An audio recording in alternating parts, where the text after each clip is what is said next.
And obviously people are kicking fuss about it. Yeah, ultimately he's free to fight. Do I personally believe he was clean? No, I don't. But personally, it doesn't really matter. Especially for me, I was trying to fight this left, right, and center when I was fighting, and I realized just how dirty the sport is. All right, bro, it doesn't really matter. Like he's fighting, and I'm sure plenty of other guys at the top of the sport in his own weight class are dirty too. So it doesn't really matter. I mean, it's starting to matter less and less, unfortunately. You know, he ate too many eggs. Canelo ate too much Mexican meat.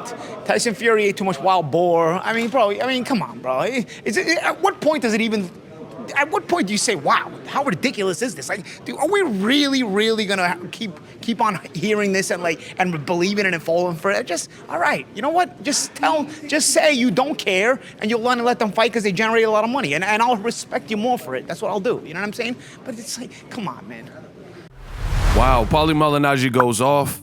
He says he doesn't really believe Conor Benn is clean, but at what point does it not even matter? He also says that there's other top welterweights that are on that stuff. That's what I want to talk about in this video. What up, Fight World? It's your boy Ego, and I'm back with some more boxing. Clip you heard was Paulie Malignaggi doing an interview with Boxing King Media, and he told you, he said, at what point does it really not even matter? A lot of these guys are juicing. He said, when I was a fighter, I was front line and center trying to defend and battle against the P.E.D test, but people just keep coming out with these excuses. Canelo Alvarez ate the Mexican meat. Tyson Fury ate wild boar. Conor Benn ate too many eggs. And he's like, I would just respect it more if people just came clean and said, this generates us a lot of money, so we're going to let it go forth. So a lot of people feel a type of way because Conor Benn is fighting in Florida. Now, I think to be honest, I think it's a bad look for the sport of boxing and for boxing to get back into basically the mainstream sport that has been in the past, where everybody in the US knows who Mike Tyson is. People worldwide know who Mike Tyson is, or Muhammad Ali. You know, it's going to take an improving of the sport. For example, if you look at a sport like the NBA, like basketball, right? And you look at the NBA, if anything, it was rougher and tougher to be in the league back when Michael Jordan was playing. Like, he had to play with the bad boy Pistons, right? They were throwing bows and elbows and stuff. Fast forward to the future with LeBron in the league and stuff like that. You got people that were flopping real hard and, you know, getting fouls for things that really weren't fouls. But back in the day in basketball, I seen people getting like elbowed, nudged, pushed, stepped on, headbutted, all kinds of crazy stuff. It was just almost like the Wild Wild West. And the NBA has found a way to kind of clean that up. Same thing with football. You look at the NFL, certain things get called like helmet to helmet. Them guys back in the day, you know, let's say the 76 Steelers or whoever in the 80s and 90s, they were just getting these bone crunching shots, and there was little that was done about the concussions and stuff like that, and they were just getting bumper card. But those sports have decided and elected to almost clean it up and make it more safe. Boxing has almost done the opposite, where you see advancements in technology and ways of detection of different drugs and anabolics, SARMs and other PEDs and diuretics and whatnot. We have ways and capabilities of finding it, but you're finding in boxing, when it happens, the person just comes out with the convenient excuse like Paulie Malignaggi is saying, and then maybe it's a slap on the wrist, or they just keep you out of the news cycle after the initial thing happens, and then you just pop back up. They just kind of like sweep it on the rug, try to let it die down, things like that. So, you know, to a degree, Paulie Malignaggi is right. I can't say that it doesn't matter. I mean, that's his opinion, but to me, it definitely matters in the sport of boxing.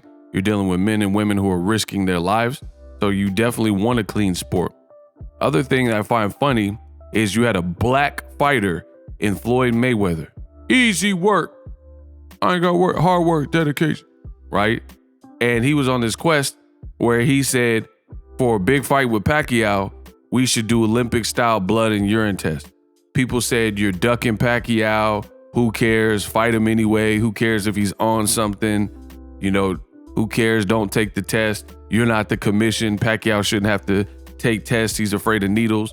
And he was almost ridiculed. Fast forward to the future.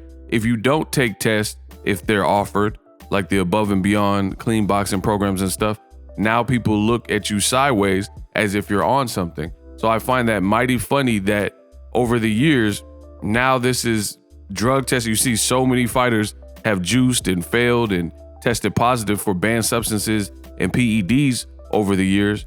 And then now people don't want to give credit to Floyd, who was really the spokesperson, who was like, man, he was really ushering in a new era of, he knew the drill. He knew what was up. He knew guys that he had beaten and probably on something and probably heard these things and, you know, the backdoor talks in the gym about certain fighters are dirty and using and EPOs and all this type of stuff.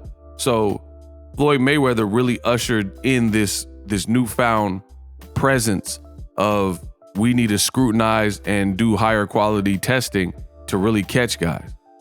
The only other problem nowadays is sometimes the bans don't make sense. Like, how is Conor Benn allowed to fight? It sounds weird. You got people that are appealing that he's not and saying it's not clear, it's not over. In the UK where he's from, the BOFC, right? And all these officials, and they're saying he's not clear and good over there. So Eddie Hearn just moves it like he always does. And I think that's a bad look for a rematch room. And it shows signs of desperation in my view, because Conor Benn is not a big name in America.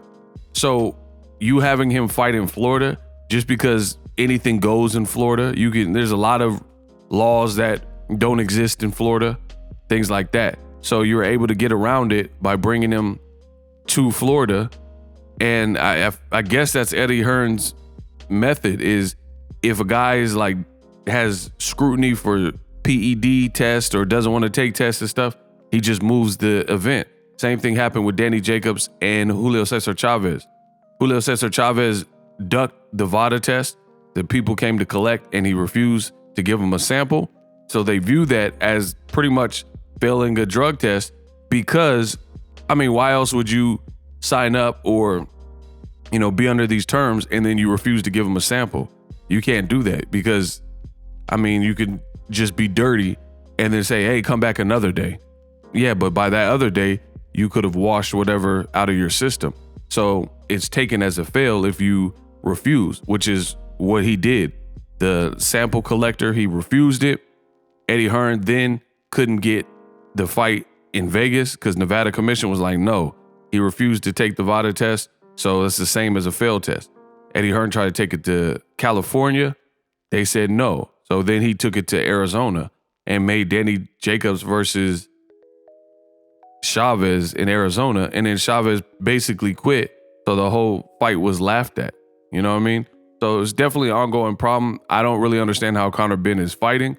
If you guys understand it, let me know. And it's really, like I was saying, it's really not even a good look just based on the fact that he's not even a big name. So why would you want to even bring him to America? What value is that bringing to the card that overpowers the scrutiny you're getting for placing him on the card?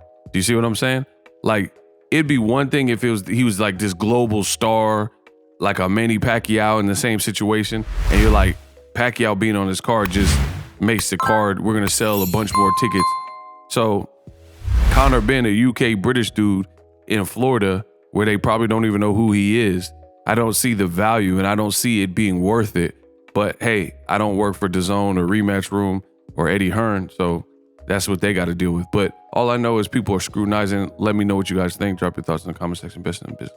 Introducing Super Thanks. Right here on the official Boxingego YouTube. Super Thanks allows you, the viewers, to show a little bit of extra gratitude, which enables me as a full-time content creator to push out the content you need in the world of boxing. Underneath all the videos, you will see a heart with the $sign in it. You can enter any amount that you find suitable as a super thanks. A brand new interactive and colorful way to get your comments highlighted and noticed by not only myself, but other people on the YouTube platform. Super thanks, a unique and cool way to show and applaud us full-time content creators. Hopefully you guys enjoy the content. Super thanks.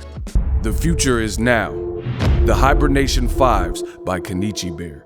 Hybrid gaming and lifestyle headphones.